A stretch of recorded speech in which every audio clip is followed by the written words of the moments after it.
So this is where it started, right here, in this very editing lab. I had just joined film school. I had no idea what I was doing. I had never edited before. I made my first short film. I had casted actors. I got the locations and filmed the thing. It was horrible. I wanted to quit. So I came in here one night at 5 p.m. with no idea what I was doing. I pulled up tutorials on the right, the editing software on the left, and I just started putting stuff together. And then at one point, I just look up at the clock. It read 5 a.m., bro. It read freaking 5 a.m. I accidentally edited for 12 hours. Bruh. I hated the entire filmmaking process except for one part of it. And the only reason that I figured that out was because I tried it. I just tried it, I gave it a shot. All I started with was a computer, some software, headphones, and the internet for tutorials. Anybody can do it. And because I actually tried it, I sat down, I lost track of time, and I discovered that editing was something I wanted to do for a very long time. So I'm gonna take you guys on a journey of all of the places and spaces that I've learned and grown in. I call it Through the Edit Bays. Thanks, I thought it was pretty cool too. God allowed me the opportunity to work with some of the biggest brands in the world. So we'll talk about some of the building blocks it takes to build a thriving editing career, and hopefully you'll learn something from the mistakes that I've made along the way. Let's do it.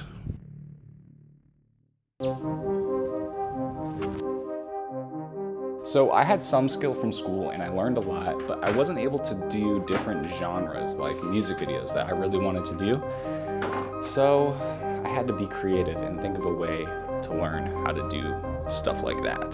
So I hit up a friend of mine who was also a rapper on the football team and I said, hey dude, can we make a music video for you for free? And he was like, yeah, heck yeah. So we just shot some stuff on campus. I borrowed a friend's camera and I learned to edit music videos on a desk just like this, in a room just like this. So if you don't know how to do something, offer to do it for free and learn on the job. I know working for free is kind of controversial, but personally, I think it's worth it if you have no experience. Because I shared this free music video with the director from film school, and she let me edit some of her future music videos for free / super cheap, which allowed me to build my reel. Let's go! Let's go! And building your reel is one of the most valuable things you can do.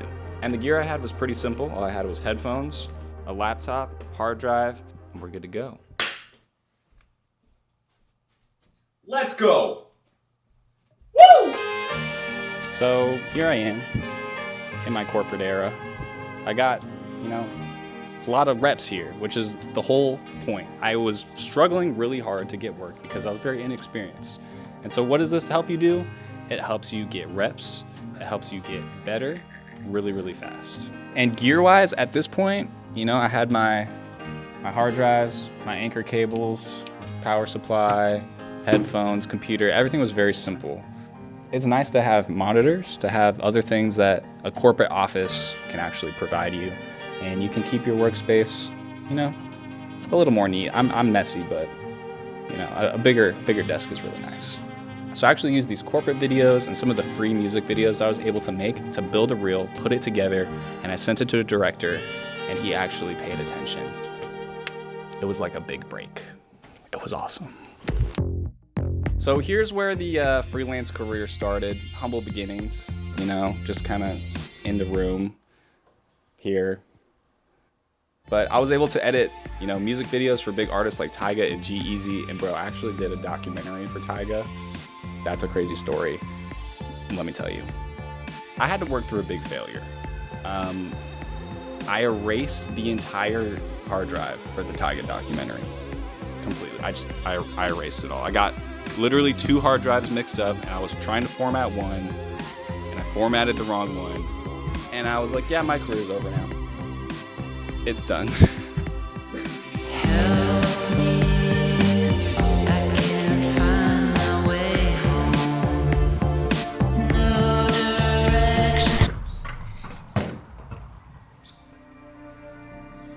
I thought I was doomed. I thought my career was game over for me at that point. I was literally outside crying, having such a bad time. At this point, I'm out of my old corporate job and I'm at this super tiny desk in my room, and the organization is just a complete mess. It's cluttered, it's small. I had no idea what I was doing. I had none of my own expensive budgets to spend on good gear. So everything was a complete mess. At the time, I didn't have any of this Anker gear, and the disorganization that I had for what hard drive is plugged into where really confused me, and is probably a big reason for what led to that mishap. So organization, very, very important, both on your computer and in the physical realm. And to add to all of this, I was obsessed with my career, which honestly pushed my relationships farther away from my family, my wife, my friends. It was an all-out disaster. We managed to use proxies from an old backup hard drive that I got from the production company, but all the full res files were completely lost. We did the whole documentary, and guess what? It just got shelved. They were like, no, we're not gonna post it.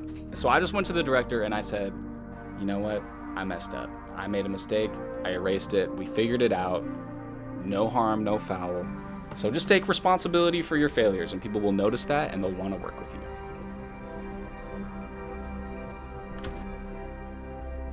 After that huge failure, I worked really, really hard just to try to get better, and I was getting better. I was getting more jobs. I was able to edit for Nike, for Justin Bieber, for Lululemon, Google. It was awesome. But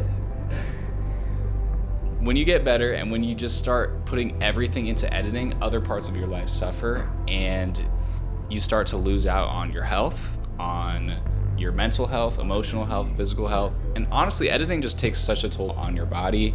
It's not easy, and burnout can come to you quick if you're not careful. I actually got a standing desk, which is pretty cool. So this thing goes up. Let's go. I can stand and work. It's so much easier on my back, and I get to stay super energetic throughout the day. I started going on walks, getting out in the sun, taking one day off every single week. Those kinds of changes made all the difference in my mental and emotional health. And honestly, investing in good gear helped a ton too. I got some good studio monitors, a good chair, some organizational tools like these Anker charging stations. Everything is so charged and so organized. It's ridiculous. Even my camera has got one of these little portable Anker chargers. Everything is remaining powered. It is perfect, never dies. When your physical space is clean and organized, it helps you stay creatively sharp and lowers your mental load so you can make the best work possible. So that's pretty much it. That's where I'm at now. That's all thanks to God. Thank you to my mentors, to my friends and family. Thank you so much for being patient with me while I learn. I hope there was something that you could take, some lesson that you could learn that will help you in your own editing career. God bless. Peace.